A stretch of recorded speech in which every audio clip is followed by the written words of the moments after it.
Assalamualaikum warahmatullahi wabarakatuh. Ketemu lagi di mata kuliah Psikologi Industri pada pertemuan ketiga.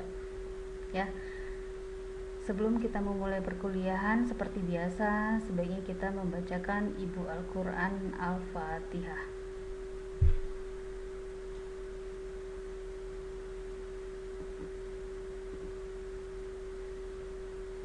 Nah, pada pertemuan kali ini kita akan membahas mengenai tentang rekrutmen.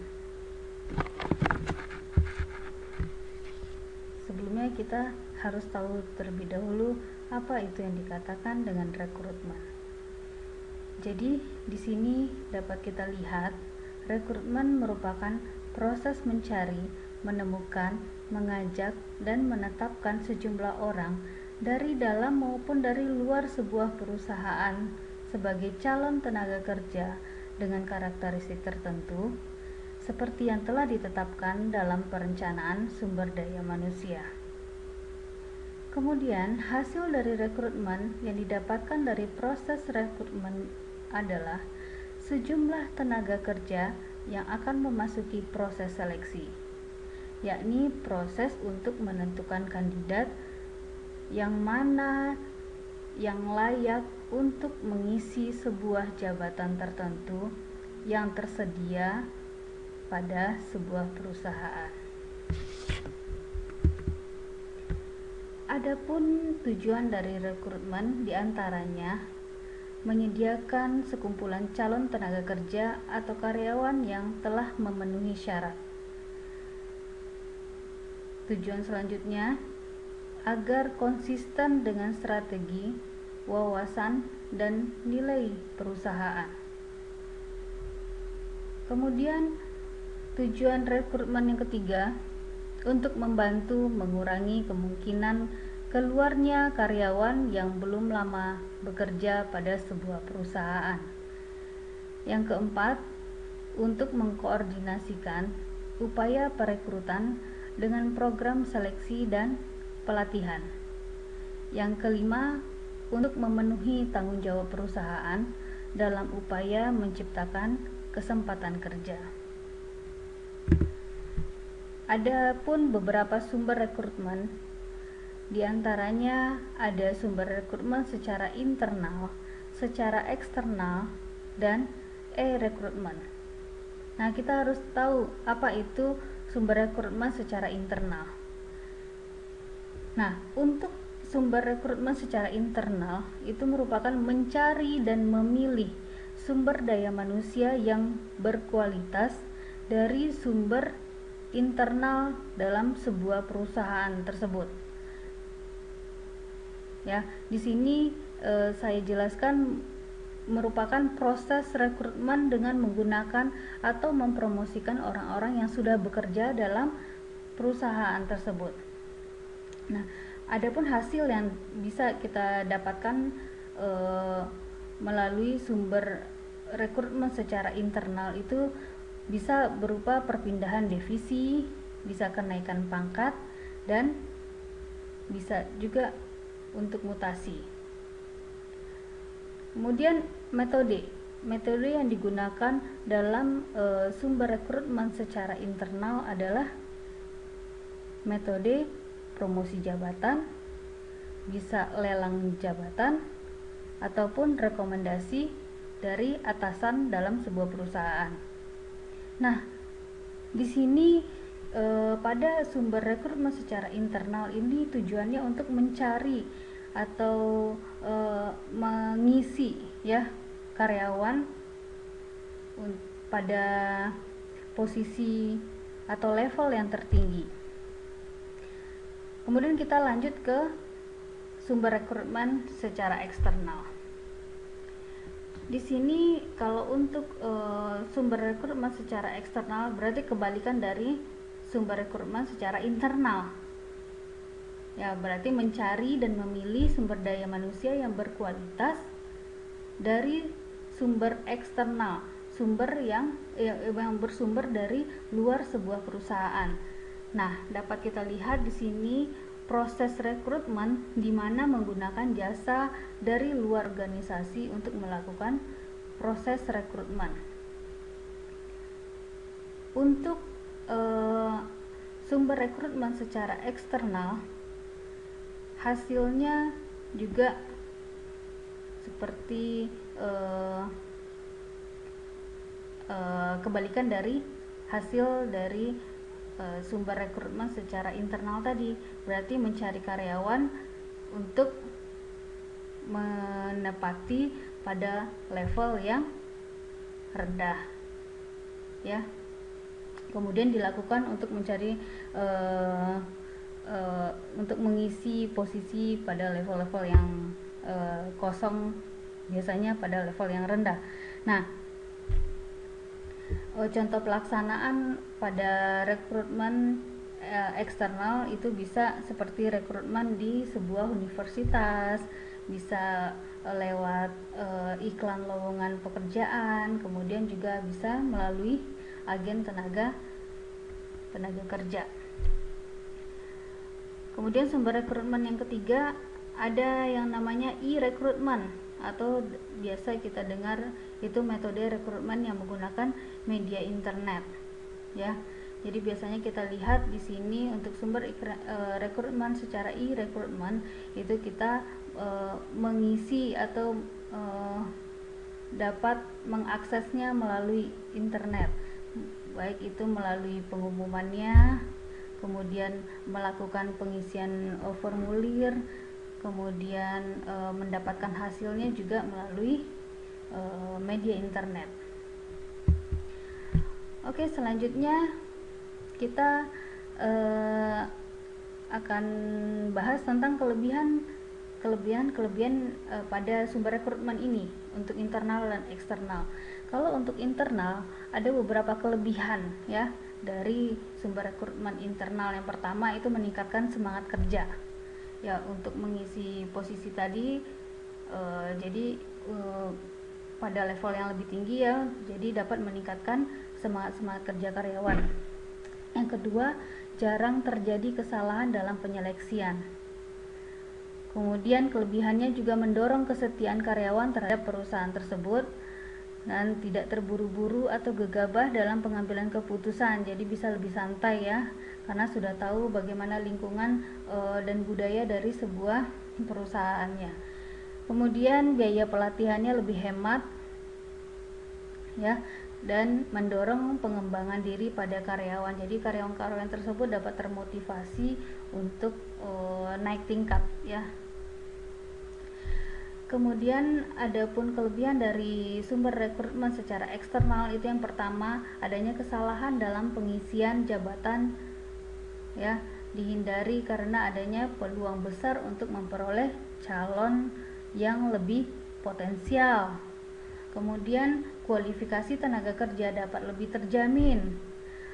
Yang ketiga, adanya gagasan, ide, dan nuansa yang baru. Yang keempat, transfer pengetahuan baru kepada karyawan yang lama. Dan yang terakhir, kelebihan dari sumber rekrutmen secara eksternal itu adanya ilmu-ilmu, ya, adanya ilmu yang baru kemudian ditransferkan kepada karyawan yang sudah lama bekerja, begitu. Nah, tadi kita sudah membahas tentang kelebihannya. Sekarang kekurangannya, ya, ada beberapa juga kekurangan yang kita temui ketika kita melakukan rekrutmen secara internal ataupun eksternal. Nah, kita bahas satu-satu dulu. Yang pertama, kita harus tahu apa kekurangan dari sumber rekrutmen secara internal. Yang pertama, karakter yang tidak baik tetap terbawa. Jadi karyawan yang lama itu memiliki karakteristik yang tidak baik akan tetap terbawa ketika dia akan menaiki level selanjutnya.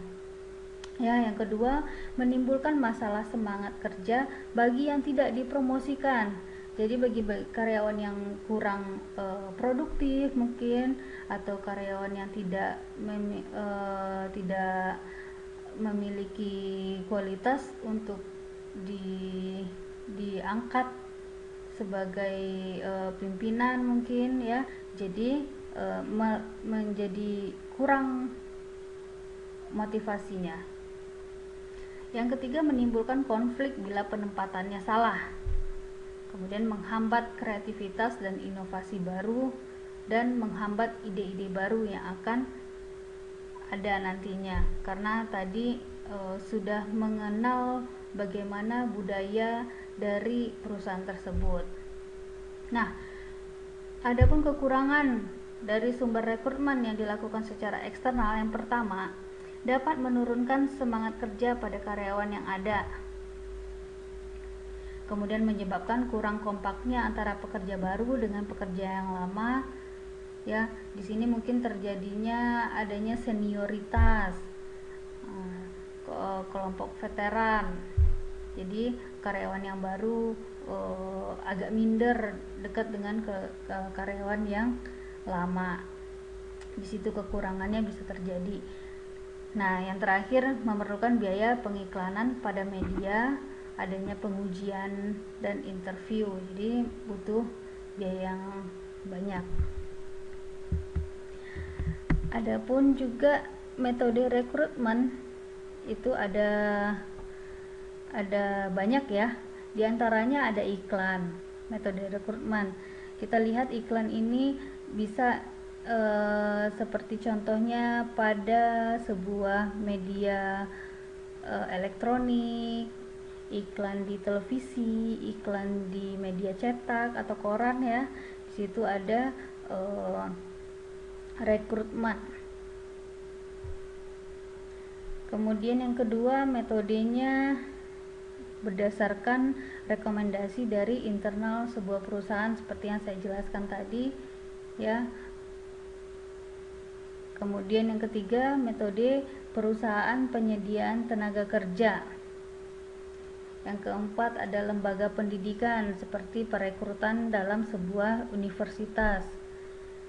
Nah, kemudian yang kelima, metode rekrutmen melalui lembaga pemerintahan seperti adanya pengumuman CPNS, kemudian ada kriteria-kriteria yang harus dipenuhi sehingga banyaknya pelamar yang berusaha untuk mendapatkan posisi yang kosong tersebut.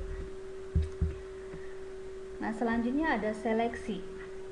Setelah adanya rekrutmen, kemudian dilakukan proses seleksi. Adapun beberapa proses seleksi, yang pertama ada penyaringan secara administrasi. Ya, berkas-berkasnya, syarat-syarat yang harus dipenuhi, nah itu dilakukan penyaringan. Lolos tidaknya dilakukan pada awal administrasi. Kemudian proses yang kedua adanya atau dilakukannya sebuah tes di dalam penyeleksian. Bisa jadi berupa tes intelijensi, tes pengetahuan dasar, atau tes-tes yang berkaitan untuk mengisi lowongan yang kosong tersebut atau posisi yang kosong itu. Seleksi selanjutnya ada wawancara atau interview. Nah, kita harus tahu dulu apa itu wawancara. Wawancara itu merupakan percakapan antara dua orang atau lebih. Di dalam wawancara itu ada yang namanya si pewawancara dan si narasumber. Jadi tujuannya itu adalah mendapatkan informasi yang tepat dari narasumber yang dilakukan dengan penyampaian sejumlah pertanyaan dari pewawancara ke narasumber tersebut sehingga didapatkan hasilnya apakah narasumber tersebut bisa berada pada posisi yang diinginkan atau yang mengisi kekosongan dari posisi pada saat seleksi ini. Kemudian ada proses seleksi selanjutnya adalah pemeriksaan referensi. Nah, pemeriksaan referensi ini gunanya untuk menyaring pelamar yang tidak cocok dengan budaya perusahaan tersebut. Jadi diseleksi dulu. Nah, proses selanjutnya ada evaluasi medis. Evaluasi medis ini mungkin sering kita dengar dengan istilah tes kesehatan.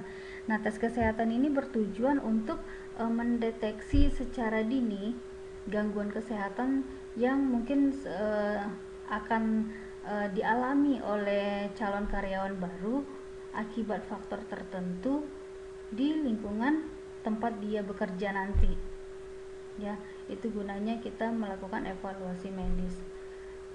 Nah, yang terakhir, apabila sudah memenuhi proses seleksi yang mulai dari penyaringan, tes-tes penyeleksian, wawancara, pemeriksaan referensi, evaluasi medis, baru dilakukan penerimaan karyawan. Oke ya.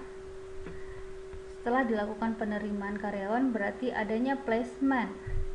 Placement ini atau penempatan ini merupakan menempatkan karyawan sesuai dengan kebutuhan dan kompetensi yang dimilikinya.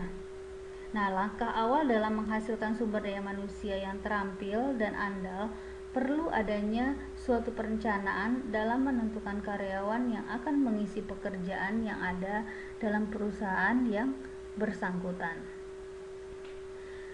Kemudian keberhasilan dalam pengadaan tenaga kerja terletak pada ketepatan dalam penempatan karyawan, ya, baik penempatan karyawan yang baru maupun penempatan karyawan yang lama pada posisi jabatannya yang baru. Kemudian perlu diperhatikan juga ya tentang beberapa faktor untuk dipertimbangkan dalam penempatan. Ya, di dalam placement ini juga harus diperhatikan. Di antaranya yang harus diperhatikan itu adalah latar belakang pendidikan. Jadi latar belakang pendidikan ini harus disesuaikan dengan kompetisinya, disesuaikan dengan posisi yang akan dia tempati. Ya, ini sangat penting sekali. Kemudian juga kesehatan jasmani dan rohani. Seperti yang sudah saya jelaskan tadi, adanya pemeriksaan tes kesehatan, ya, tes kesehatan yang berguna untuk mendeteksi gangguan-gangguan mungkin, ya, gangguan-gangguan kesehatan yang akan dialami oleh pekerja nanti dalam faktor-faktor yang akan dialaminya ketika bekerja pada sebuah perusahaan tadi. Yang ketiga, adanya pengalaman kerja. Jadi ini juga perlu dipertimbangkan dalam penempatan tentang pengalaman si karyawan ini dalam bekerja. Kemudian faktor yang perlu dipertimbangkan lagi adalah status perkawinan. Ya, ada beberapa perusahaan yang mempertimbangkan status perkawinan dalam meletakkan posisi dalam sebuah perusahaan, ya. Mungkin akan ditempatkan di luar, sering akan diberikan tugas untuk keluar kota. Jadi orang-orang yang sudah menikah mungkin akan dipertimbangkan dulu, ya, apalagi pada wanita yang bekerja. Nah, biasanya kalau sudah menikah akan mengalami ada masa hamil. Kemudian kalau seandainya diutus untuk bekerja keluar kota atau akan ada diberikan pelatihan, nah itu akan dipertimbangkan dulu. Jadi status perkawinan itu juga dipertimbangkan dalam sebuah penempatan. Kemudian umur sumber daya manusia, ya, umur juga perlu diperhatikan ketika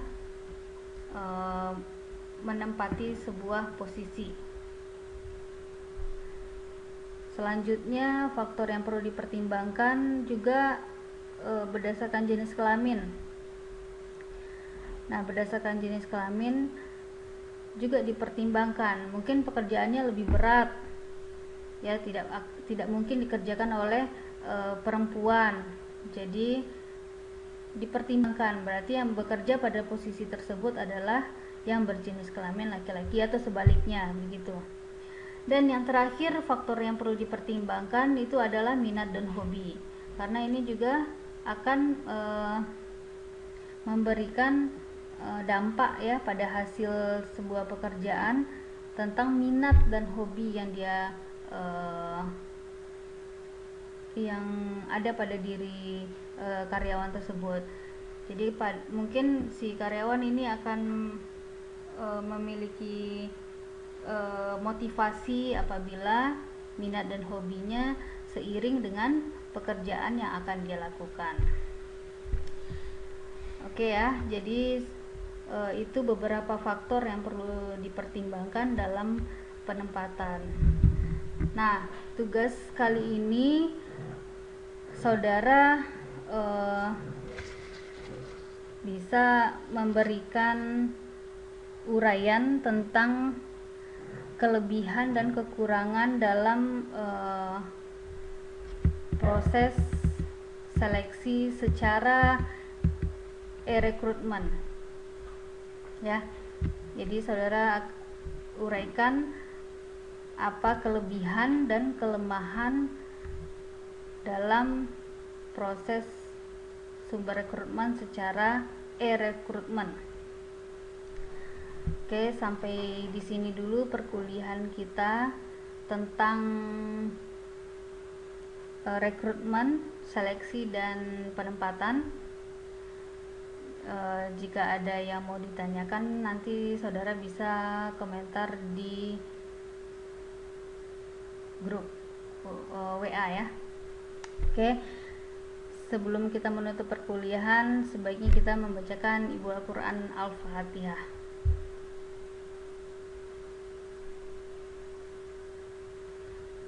Baiklah, terima kasih. Sampai jumpa pada pertemuan selanjutnya. Assalamualaikum warahmatullahi wabarakatuh.